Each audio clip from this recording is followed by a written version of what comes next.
I still remember the exact moment I stopped being just a wife. It was a humid Friday evening, the kind that made the city lights blur a little through the heat.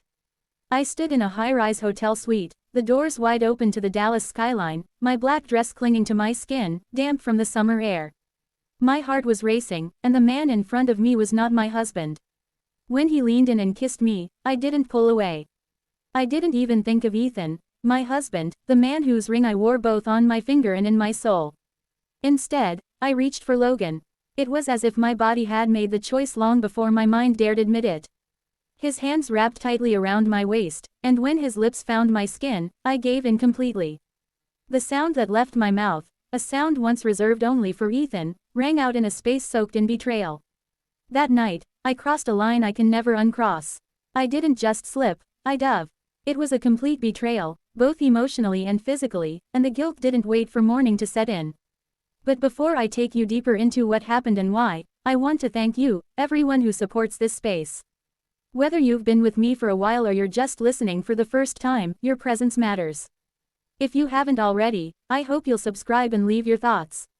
This story is real, raw, and messy, just like life. My name is Jessica Monroe. I'm 36, living a quiet life in the suburbs of Frisco, Texas. I've been married to Ethan for 11 years.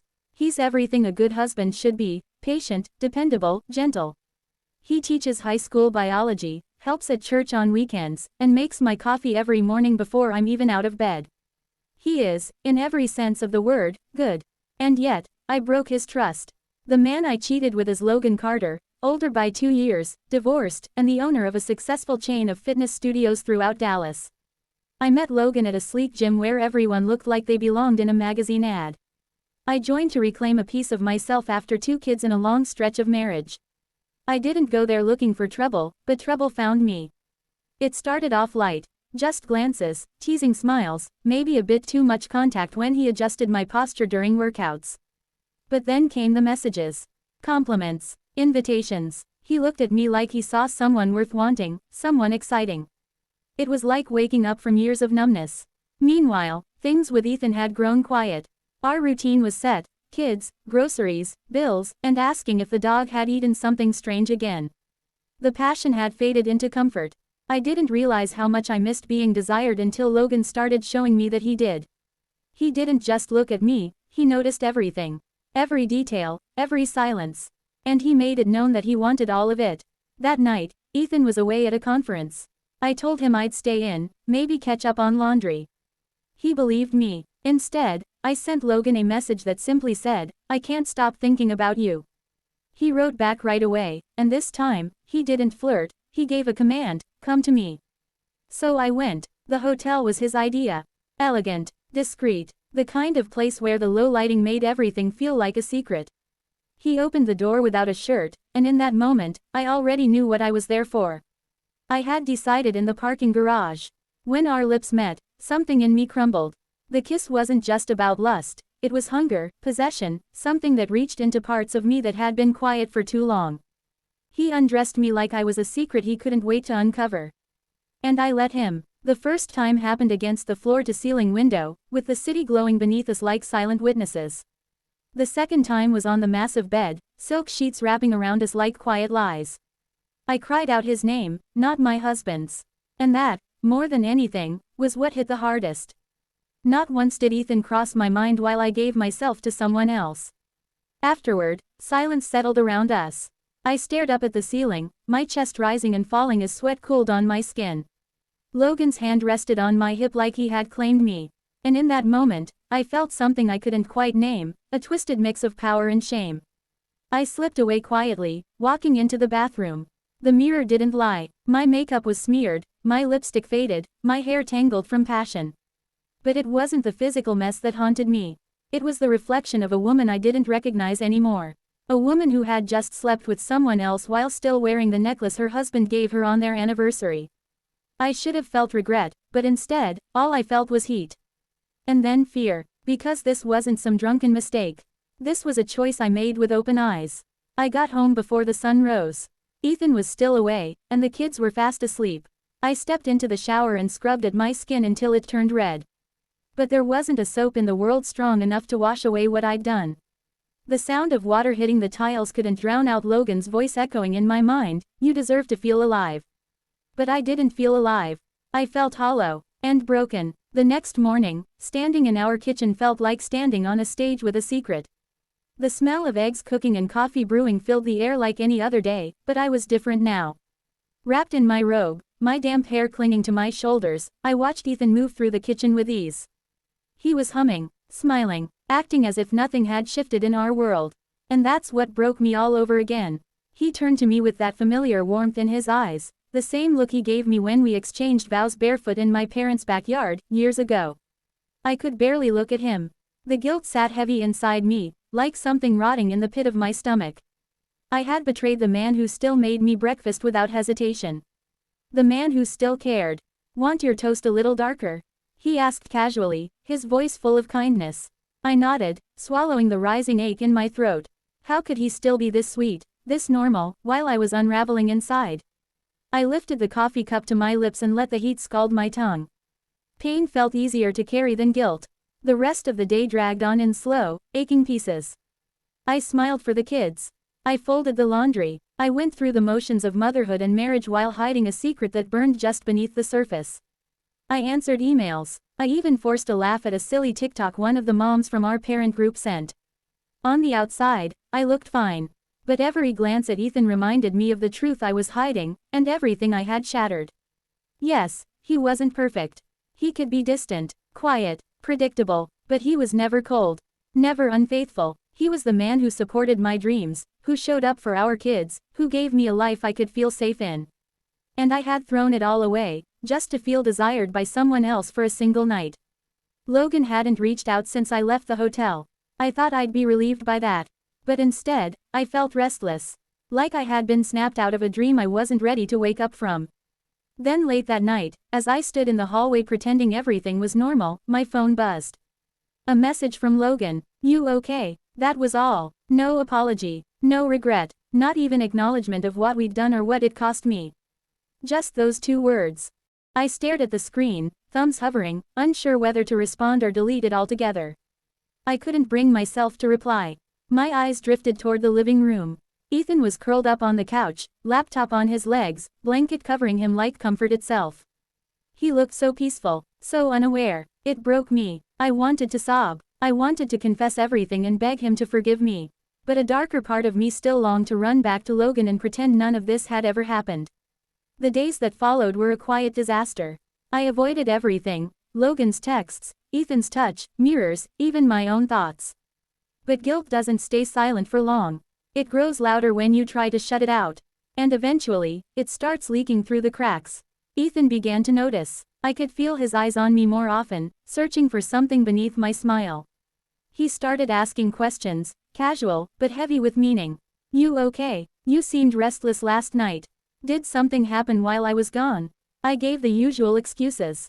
"Just tired. Long day. Nothing serious." And he nodded, maybe believing me. Or maybe just wanting to. But then, something shifted. One afternoon, I came home from a grocery run and walked into our bedroom. Ethan was sitting on the edge of the bed, silent. My phone rested in his hand, unlocked, exposed, like a wound. He looked up at me, and I'll never forget the expression on his face. Not anger, not suspicion, just devastation. He didn't speak right away. He didn't need to. He handed me the phone in silence. On the screen was the last message Logan had sent, the one I never replied to. "You okay?" Ethan's voice finally cut through the stillness. "Who was Logan?" he asked, and though his tone was calm, it was that very calm that frightened me the most. My knees gave way and I sank onto the edge of the bed beside him, hands trembling. I didn't try to lie. I couldn't. The words came out raw and heavy. "I cheated on you." He stared at the floor, his hands tight in his lap. He didn't speak at first. The silence between us stretched endlessly. Then he asked, barely more than a whisper, "Was it just once?" I nodded. Yes. Another pause. Then, a breath caught in his throat. "Did you love him?" My stomach twisted into knots. I looked down at my wedding band, still sitting on my finger like a cruel reminder. "No," I said honestly. "I never loved Logan. I loved the rush. I loved feeling seen. I loved the fantasy, the power, but not him." Ethan nodded slowly, still refusing to meet my eyes. Then he stood. I need to go for a drive, he said softly, and before I could say anything, he was gone. I sat alone on the bed, trying to steady my breath, trying to exist in the wreckage of what I had done. The sound of cartoons drifted from downstairs, our kids, blissfully unaware of the implosion upstairs. But everything inside me had crumbled. I had never felt so small, so ashamed. I walked into the bathroom and looked at myself in the mirror again, just like I had that night in the hotel. But this time, I didn't see desire or power. I saw the woman who broke the man who would have never broken her. Then the doorbell rang. I opened it without checking. Logan stood there, arms crossed, that same smirk on his face that used to thrill me. Now, it turned my stomach. Figured you might want to talk, he said. I stepped out and closed the door behind me. What are you doing here? I asked, barely above a whisper. I missed you, he said. I let out a bitter laugh. No, you missed the sex. He didn't deny it. It was good, he said casually. Best I've had in a while. You can't tell me you didn't feel it too. I looked at him, this man who once made me feel alive, and all I saw now was a mistake. A temptation, a fantasy one should have never touched. I told my husband, I said.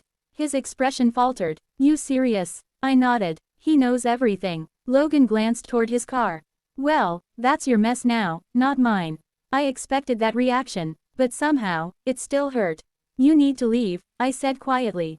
He smirked again. You're gonna miss me. He was wrong. I went back inside, closed the door, and locked it behind me. Then I slid to the floor and let the weight of it all hit me. The man I hurt the most was out there, somewhere, trying to figure out if he could ever see me the same way again. And deep down, I didn't know if I deserved that chance. But I did know one thing, whatever happened next, I had to face it. I was alone. Ethan didn't come home that night. I lay awake in our bed, watching the ceiling fan spin in slow, mocking circles. The silence in the house wasn't peaceful, it was punishing. It echoed like a reminder that someone you love was hurting somewhere, and you were the reason why. I thought telling him the truth would free me. Instead, it made everything heavier. More real. There was no lie to shield me now, only the sharp, jagged truth between us, impossible to step around without getting cut. He finally returned just after 6 in the morning. His eyes were swollen and red, his face worn out like he hadn't slept. In his hands, he carried his keys, a small duffel bag, and the framed photo from our wedding day. He didn't speak, just walked into our bedroom, grabbed a few shirts, jeans, and that black hoodie I used to steal on cold mornings. When he zipped up the bag, something in me cracked. Please, don't go, I whispered. He paused, back turned to me, shoulders rigid. Then, his voice came low and tired. I don't know who you are right now, Jessica. And I need to figure out if I can still love the woman you've become. I moved toward him, desperate, but he stopped me with a raised hand. I'm not leaving forever, he added. But I can't look at you and not see him. Not yet. My legs went weak. I wanted to collapse. I made a mistake, Ethan. A horrible, selfish mistake, but it didn't mean I stopped loving you. He looked at me then, eyes dark with hurt. But it meant you forgot how to respect me. Then he turned and walked out the door. That was the day my marriage broke. The days after were the quiet kind of hell I knew I deserved. I went through the motions, smiling for the kids, helping with homework, making dinner, reading bedtime stories, while my insides withered. But the nights tore me apart. I cried into his pillow, screamed into my hands, clutched the sheets and begged the universe for mercy, for time, for another chance to undo what I had done. And then, when the silence got too loud, I made the worst decision I could have made. I went back to Logan. Not for sex, not for affection, but for clarity, for answers. I needed to understand what hole in me he had filled, what part of myself I had lost so deeply that I allowed a stranger to pull me under. Why had I burned down my life for a man who disappeared the second things got real? Logan met me at the same hotel bar where everything had started. Same booth in the corner. Same low lighting, same scent of liquor, perfume, and quiet regret. But he was different this time, nervous, restless, his eyes constantly scanning the entrance like he was expecting trouble. Why did you come? I asked. He took a long drink before answering. You said you wanted answers. Why did you chase me? When you knew I was married? His smirk made my stomach turn. Because women like you are easy targets, he said. I stared at him. What? You want to feel alive. Desired. Seen. You think no one notices, but I do. The way you bite your lip at the gym. The way your eyes linger on your reflection. You're waiting for someone to pull you out of your perfect little housewife routine. You're disgusting, I whispered. He just shrugged. You came to me, remember? My heart pounded. I stood up. You used me. No, he replied. We used each other. The difference is, you had something to lose. I didn't. Then he added something that stopped me cold. Your husband came to see me. What? I gasped. Last week. Before you told him. He found my address. Showed up. Asked me one thing. I could barely breathe. What did he ask? He asked if I loved you, Logan said flatly. And I told him no. There was no emotion in his voice. No remorse. Because I didn't. I stumbled out of that bar, shaking from the inside out. Ethan had known. He had looked me in the eye, held my hand, and waited for me to come clean. He gave me a chance. And I failed. I drove to my parents' house and collapsed into my mother's arms like a child. She didn't press for answers. She just held me as I broke. And for the first time in weeks, I let someone see every jagged piece of me. 3 weeks passed. Ethan didn't call. Just short texts about the kids, pickups, schedules, school forms. Nothing personal. Then one day, an email arrived. Subject line, counseling or closure. Inside, just a paragraph. Jessica, I've spoken to a therapist. She suggested we meet, either to begin rebuilding, or to say goodbye properly. I'm willing to try once. But I need the truth. All of it, not just what you think I can handle. My hands trembled as I typed my reply.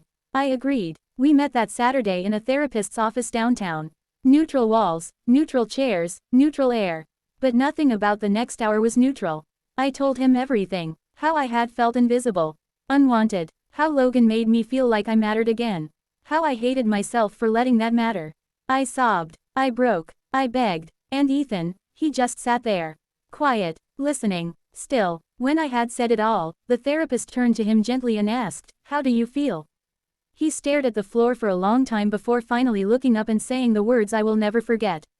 I love her, but I don't trust her. We didn't leave that therapy session together. We agreed to continue counseling, for the kids, for ourselves. But deep down, I knew. I had already lost him. The spark between us was gone. The foundation we'd built our lives on had cracked. And trust. Trust isn't something you patch together in a therapist's office. It's something buried deep in your bones. Either it's there, or it isn't. A few months later, Ethan moved into his own apartment. No big fight, no drama, just a quiet decision that told me everything I needed to know. We stayed civil, friendly, even. We co-parented. We shared calendars and school pickups. But the silence between us, it stopped being a pause. It became permanent. Now, I see him at the kids' soccer games. He still laughs, but it's softer. He still smiles, but it doesn't reach the way it used to. Sometimes I wonder, when he looks at me, does he still see the woman who shattered everything, or just the ghost of someone he used to love? As for Logan, I blocked him. Erased every photo, every message, every trace. But sometimes, in the middle of the night, I wake up in a cold sweat. I hear his voice in my head, whispering that awful truth, we used each other. The only difference is, you had something to lose. And he was right. I lost my marriage. I lost my best friend. I lost pieces of myself I may never get back.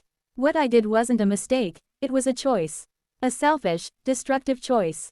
And I live with that truth every single day. If you're watching this and thinking about stepping across that line, let me say this, don't.